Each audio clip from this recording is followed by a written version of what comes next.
Hello and welcome back to another update where I cover the latest developments throughout the front line in the Russo-Ukrainian war.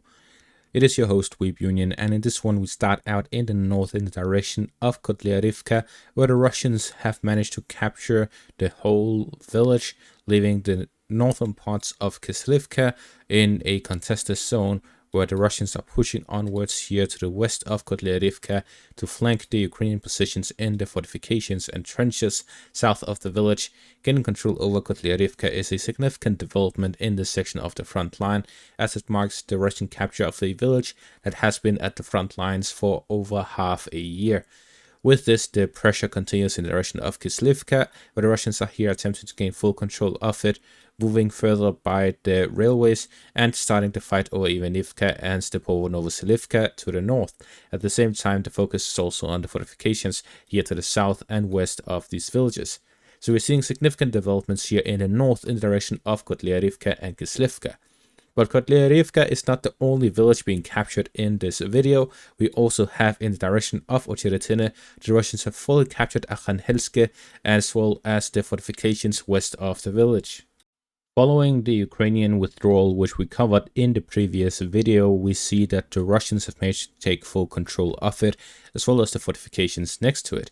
With these advances, the Russians have significantly improved their positions north of Ocheretine, from a very narrow assault to gaining control over Ocheretine to gaining full control over the villages of Novokalinove, Keramik, and Arkhanhelske.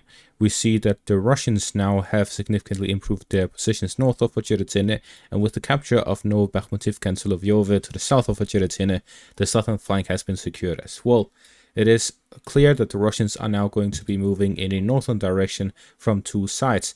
The direction through the fortifications to the east, north of Keramik, and in the western direction, northwest of Ocheretine, through the high grounds to capture the fortifications north of Arkhanhelske. And with these, we see that the Russians will be moving on to Kalinove before moving further northwards. In northeastern direction, we see that the Russians are pressuring the Ukrainian fortifications and positions following the capture of these three villages. In the northwestern direction, it is clear that the Russians are moving on to Novo-Oleksandrivka to develop the front towards the highway between Pokrovsk and Konstantinivka here to the north. At the same time, we're going to see further operations by the Russians in the direction of Sukil and Novopokrovsk. I'm having a difficult time with all of these new village names since the Russians are capturing so many nowadays. We see that the Russians are pressuring the Ukrainians all the way to the south from Nitailove, where they've made an advance over the past 24 hours, reaching the central parts of the village after gaining full control over the eastern parts. In the direction of Umansk and Krasnohorivka, there's not been much action. There's mostly just artillery fights taking place. In the direction of Novopokrovsk, the Ukrainians started counterattacking towards Solovyovo and Novobakhmutivka to hit the southern flank of Ocheretine of the Russian positions that they recently captured. We see here that the Ukrainians launched a counterattack both with Abrams tanks and with Bradleys. Both the Abrams and Bradley were destroyed. This shows that the 47th Mechanized Brigade is back in action here on the southern flank of Ocheretine, trying to recapture and counterattack positions here to the south of the village. This is due to Ocheretine being the center of the recent Russian advances. With the capture of Ocheretine, what followed was the capture of Novobakhmutivka, Solovyovo, Verdishi, Novokalinove, Keramik, and Arkhanhelske. So with all of these advances, the Russians are centered around Ocheretine, and this is only the eastern half of Ocheretine. What follows is the western parts of Ocheretine, where the villages such as Sokil, Yevhenivka, Novo-Oleksandrivka, and so on are all under threat due to the Russian capture of Ocheretine. The Ukrainians are trying to counteract that, recapture Ocheretine, and recapture the positions the Russians have captured. And with this, they are dedicating the new battalion of the 47th Mechanized Brigade with the Abrams and Bradleys to try and recapture the village, but so far it has not ended with any success. The Russian advances in the start of the month of May has slightly slowed down compared to the end of April, but this is due to the heavy fortifications the Russians have to push through. Like in Arkhanhelske, they went around, captured all of these fortifications just in the first days of May. Here to the southwest by Solovyovo, the Russians have not started an operation to push through to Sokil and Novopokrovsk, and at the same time the Ukrainians are starting to counterattack in this section of the front line. In the direction of Chesev, an assault is ongoing towards the micro-district on the eastern bank of the canal. At the crossing that we see here in between the eastern and western parts of Chesev, we see this short video here, which shows a Ukrainian truck that was supposed to help reconstruct the crossing has been hit. Following its work, they're attempting to reconstruct the crossing. So with this, we see that there's continuous strikes by the Russians to prevent further supply to the micro-district directly. At the same time, the assaults continue by the canal crossing to the south, by the railways, which would allow the Russians to pass through. We also see that the canal is hardly filled up, so infantry could easily pass through, as well as some armored vehicles.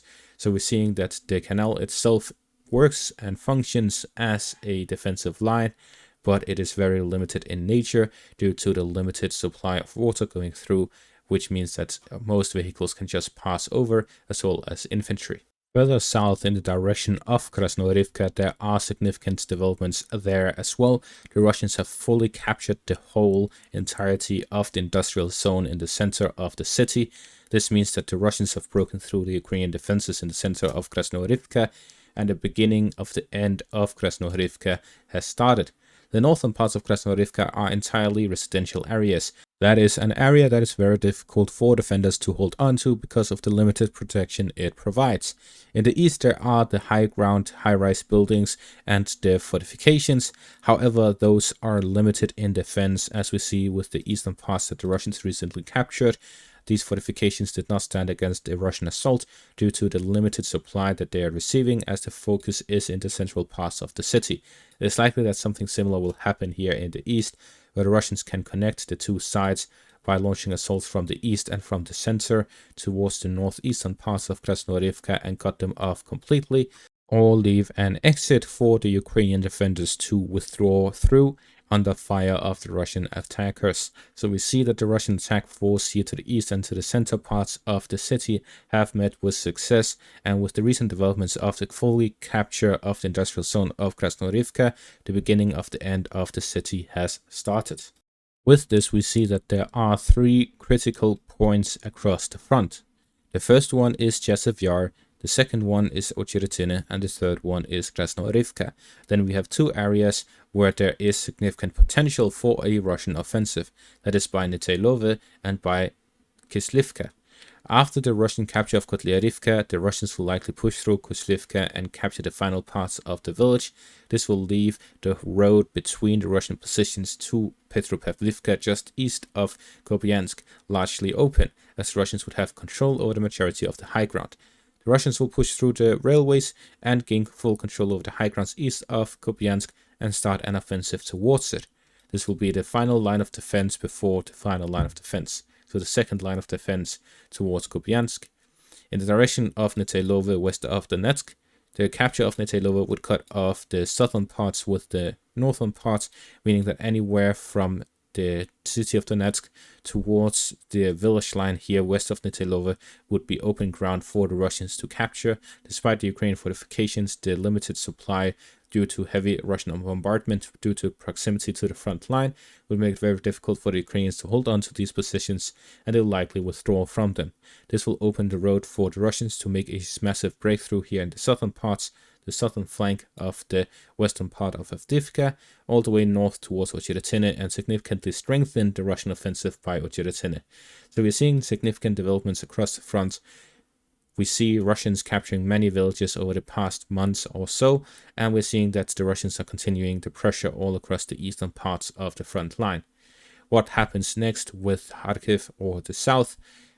Either way, if something big happens or not, the Russians are meeting success in the Donetsk and Luhansk sections of the front line. And that is going to be all for this update. Thank you all for watching. Make sure to leave a like, subscribe, check out my Patreon for additional content. Thank you all for watching and have a great day.